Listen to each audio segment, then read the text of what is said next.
우리도 조상들에게 주신 약속을 너희에게 전파하노니 곧 하나님이 예수를 일으키사 우리 자녀들에게 이 약속을 이루게 하셨다 함이라.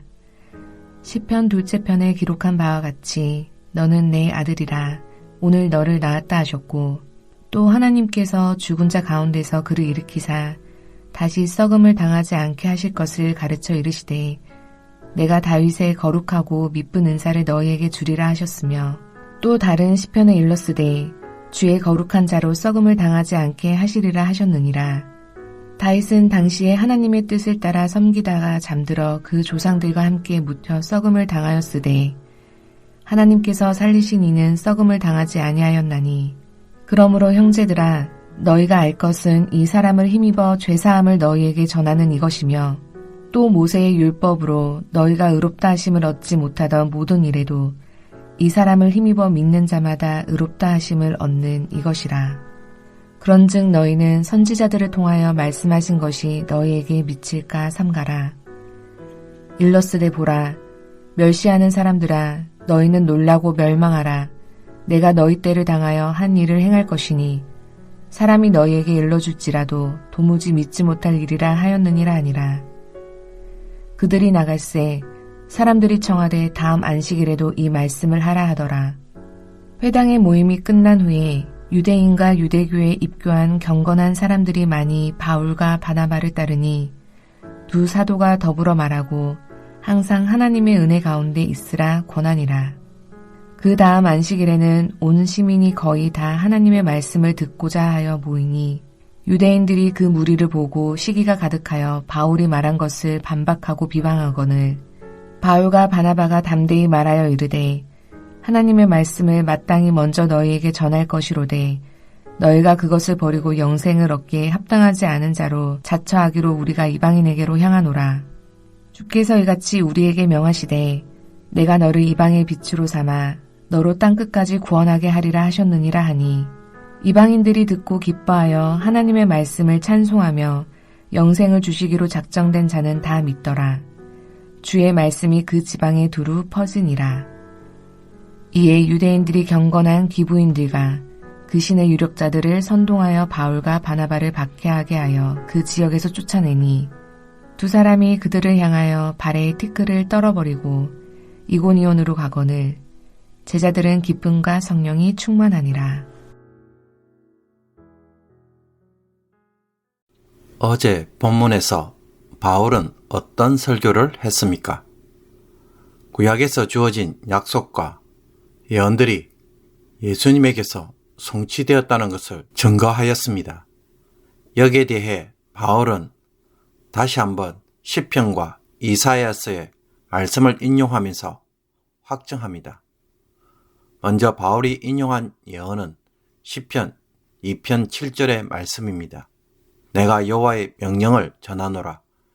여호와께서 내게 이르시되 너는 내 아들이라. 오늘 내가 너를 낳았도다. 이 시편에 등장하는 아들은 누구입니까? 다윗 자신이 아닌 다윗의 왕위를 잇는 아들입니다. 바울은 이 아들이 바로 부활하신 예수님이라고 말하고 있습니다. 둘째로 바울은 이사야서 55장 3절의 말씀을 인용합니다. 내가 다윗의 거룩하고 미쁜 은사를 너희에게 주리라. 원래 이사야서에 있는 구절대로 표현하면 내가 너희를 위하여 영원한 언약을 맺으리니 곧 다윗에게 허락한 확실한 은혜니라. 그러므로 바울이 말하는 다윗의 거룩하고 미쁜 은사는 무엇입니까? 하나님이 나단 선지자를 통해 주신 영원한 언약을 의미합니다. 하나님은 다윗과 언약을 맺으시면서 다윗의 왕위가 영원하게 될 것이라고 약속하였습니다. 이것이 다윗을 향한 하나님의 확실한 은혜인 것입니다. 그렇다면 하나님이 다윗에게 베푸신 이 영원한 언약을 누구만이 성취할 수 있을까요? 다윗이 성취할 수 있을까요? 다윗은 여기에 해당되지 않습니다. 왜냐하면 그는 자기 조상들과 함께 이미 죽었기 때문입니다. 이 영원한 언약이 영원히 이루어지도록 하려고 한다면 오직 죽은 자 가운데서 일으키사 썩음을 당하지 않은 분, 즉 부활하신 예수님만이 가능합니다. 예수님만이 영원한 왕권을 취할 수 있는 것입니다. 그래서 바울은 시편 16편 10절의 말씀을 인용합니다. 주의 거룩한 자로 썩음을 당하지 않게 하시리라. 이 주의 거룩한 자가 바로 예수님이라고 바울은 말하고 있는 것입니다. 여기서 우리는 예수님의 부활이 무엇을 의미하는지 다시 한번 새롭게 발견할 수 있습니다. 다윗이 살아있을 때에 사울과 달리 이스라엘은 하나님이 원하시는 나라가 될 수 있었습니다. 그러나 그가 죽고 난 뒤에 어떻게 되었습니까? 분열 왕국의 역사가 보여주었듯이 많은 왕들이 다윗의 길을 걷지 않고 다른 길을 걸어가므로 아수르와 바벨론으로 포로로 잡혀가며 나라가 망하였습니다. 그러므로 정말로 하나님이 임재하시는 영원한 하나님 나라가 되려면 누가 통치해야 하겠습니까? 영원히 죽지 않으시는 다윗의 후손, 하나님의 마음에 합한 영원한 통치자만이 그 나라를 제대로 세울 수 있습니다. 여기에 적합한 유일한 다윗의 후손이 있다면 그분은 오직 예수 그리스도입니다. 따라서 예수님의 부활이 영원한 언약, 영원한 통치, 영원한 생명을 주시는 근거가 되는 것을 알 수가 있습니다. 우리가 나중에 받게 될 영생 역시 죽음의 권세를 이기신 예수님의 부활로 주어지는 영원한 은혜인 것입니다.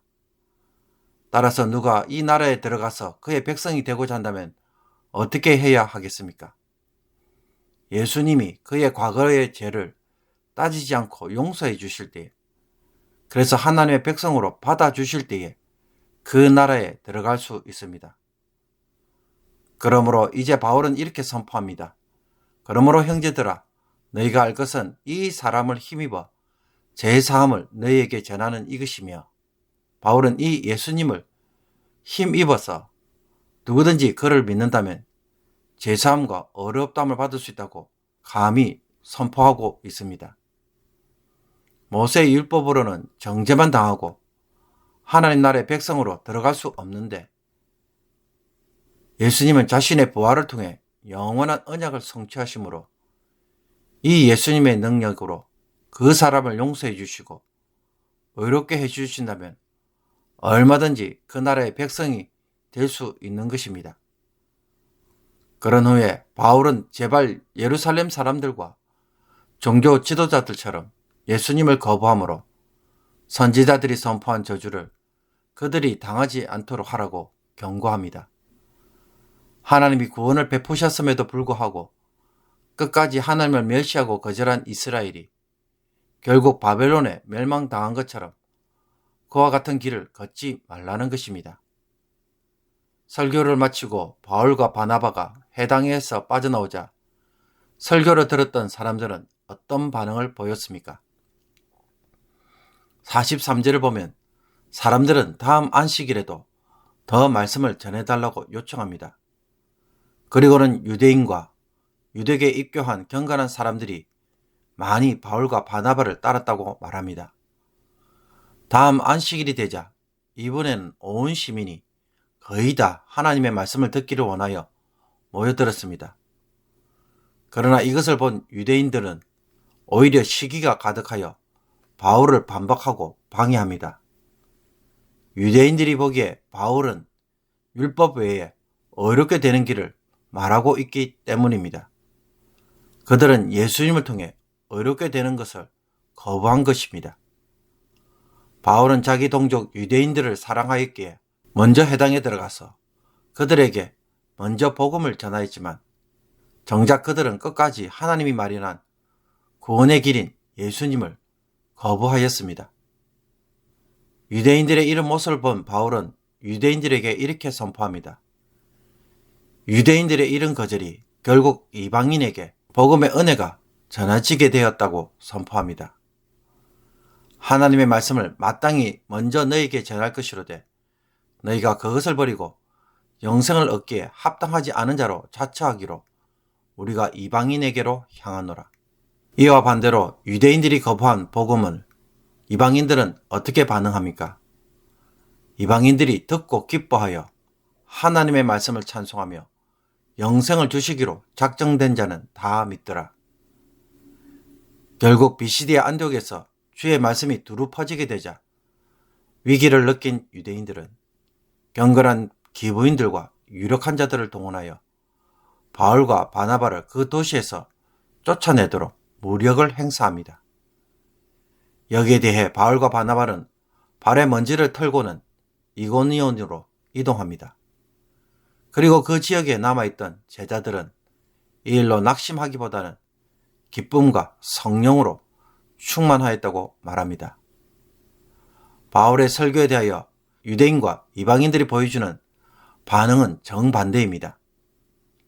유대인들은 예수님이 하나님의 약속을 성취하고 부활하였음에도 불구하고 예수님의 길을 전혀 따르지 않았습니다.